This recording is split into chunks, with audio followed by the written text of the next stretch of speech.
Hello, नमस्कार। एक बार फिर से स्वागत है मेरे यूट्यूब चैनल पर आपका। आज मैं बात करूंगा भारतीय समाज के बारे में, भारतीय समाज की वर्गीकरण के बारे में। अब वर्गीकरण के आधार कौन-कौन से, इस संबंध में बात करूंगा। और मेरा मुख्य फोकस रहेगा आर्थिक आधार पर भारतीय समाज का विभाजन और उससे जुड़ी हुई कुछ बुनियादी समझ संबंधी जानकारियाँ। देखो, भारतीय समाज को पहले तो बातचीत करते हैं कि भारतीय समाज की उत्पत्ति कहाँ से हुई। देखो, भारतीय समाज की उत्पत्ति इंडस सिविलाइजेशन से, जो सभ्यता थी, सिंधु घाटी सभ्यता के जो लोग थे, उनसे ही लगातार सभ्यताओं का विकास हुआ है और वहीं से हम वर्तमान में अभी विकसित रूप में हैं। ठीक है। उसके बाद हम बात करते हैं प्रेजेंट की। देखो, भारतीय समाज को हम विभाजित कर सकते हैं सामाजिक आधार पर विभाजित करते हैं। तो इसमें कौन से चीज़ें दिखती हैं कि ये, हाँ, इसको हम कह सकते हैं कि सामाजिक आधार पर विभाजित किया है। तो जैसे कि हम देखते हैं कि भारतीय समाज जाट में विभाजित है। भारतीय समाज को हम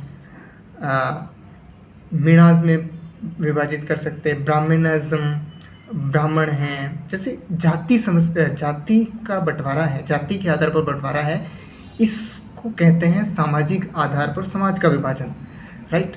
अब दूसरी स्तर की बात की जाए, दूसरी विभाजन, भारतीय समाज के दूसरे विभाजन का जो आधार है वो है धर्म। अब इसमें धर्म पे आता है Hinduism, Muslim, Christianity, Buddhism, Sikhism and यहूदी, और भी बहुत सारे दुनिया के छोटे मोटे धर्म हैं जो भारत में एग्जिस्ट करते रहते हैं। उन्होंने अपने, पारसी हो गया हो, ठीक है, इस तरीके से। अब तीसरा सबसे बड़ा विभाजन का जो आधार आता है वो है आर्थिक आधार पर विभाजन।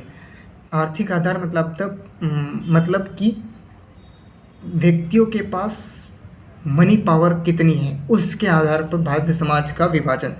देखो, भारतीय समाज का इस आर्थिक संपत्तियाँ कितनी है, किस वर्ग के पास कितनी संपत्तियाँ हैं, इस आधार पर विभाजन देखते हैं। तो भारत में 4 प्रकार के वर्ग हैं, जिसमें सबसे लास्ट में है जो गरीब है, गरीब वर्ग। ठीक है। उसके बाद आता है मिडिल क्लास, जो लोअर मिडिल क्लास है। उसके बाद आता है अपर मिडिल क्लास। उसके बाद आता है टॉप क्लास। ठीक है। ये भारतीय समाज के वर्गीकरण 4 भागों में होता है। आर्थिक आधार पर संपत्ति किसके पास ज़्यादा है, इसके पास सबसे कम संपत्ति है और सबसे ज़्यादा लोग भी यही है। इसके पास संपत्तियां तो हैं, पर इस अपर मिडिल क्लास से तो कम, लेकिन गरीबी रेखा, जो गरीब लोग हैं उनसे ज़्यादा है। इस तरीके से अपेक्षाकृत ये बढ़ता जाता है। ऊपर की तरफ जाते हैं तो संपत्तियों का अर्जन, संपत्तियां तो सब ज़्यादा हैं, लेकिन लोग कम होते जा रहे हैं। इधर से मैं ऊपर की तरफ जाऊं तो जैसे जैसे ऊपर जाऊंगा मैं, संपत्तियां तो बढ़ती जाएगी, लेकिन लोगों की संख्या कम होती जाएगी। राइट। अब मोटे मोटे तौर पर अब बात कर देते हैं कि किस वर्ग के, किस आदमी के पास कितना पैसा है, वो गरीब की श्रेणी में आएगा। तो मोटे मोटे तौर पर मान लें कि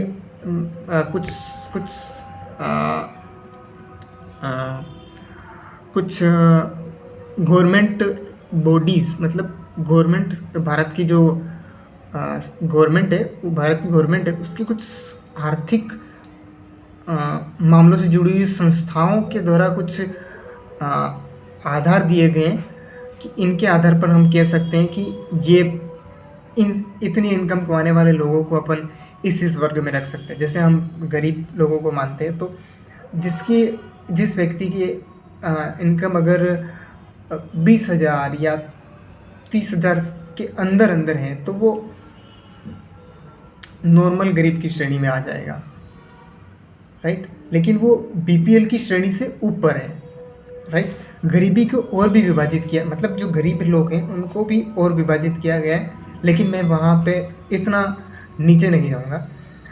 जो 30,000 से कम कमाते हैं उनको इस श्रेणी में रखा जाता है। जो मिडिल क्लास लोग हैं, वो भी लोअर मिडिल क्लास लोग, वो अप्रोक्सीमेटली इस 30 से ऊपर 1.5 लाख तक उनकी इनकम है, और एनुअली अगर उनकी इनकम 15 लाख रुपए अगर बैठ रही है, 7.5 से 15 लाख तक, तो वो इस लोअर मिडिल क्लास में आएंगे। जो अपर मिडिल क्लास में आएंगे वो 15 लाख सालाना से ज़्यादा कमाते हैं, और उसके टॉप मोस्ट वाले तो कह ही नहीं सकते अपन, तो जो पैसा कमाते हैं वो ऊपर वाले ही हैं। तो इस आधार पर हम भारत समाज को बांट सकते हैं। प्रॉब्लम अब ये है कि ये जो 4 लेयर है, लोगों की सबसे ज़्यादा पॉपुलेशन इन 2 वर्गों के पास है, गरीब, लोअर मिडिल क्लास। सबसे ज़्यादा टैक्स पेयर लोग ये हैं, और संपत्तियां सबके पास सबसे ज़्यादा इन लोगों के पास है। तो अब 2 वर्ग हो गए हैं।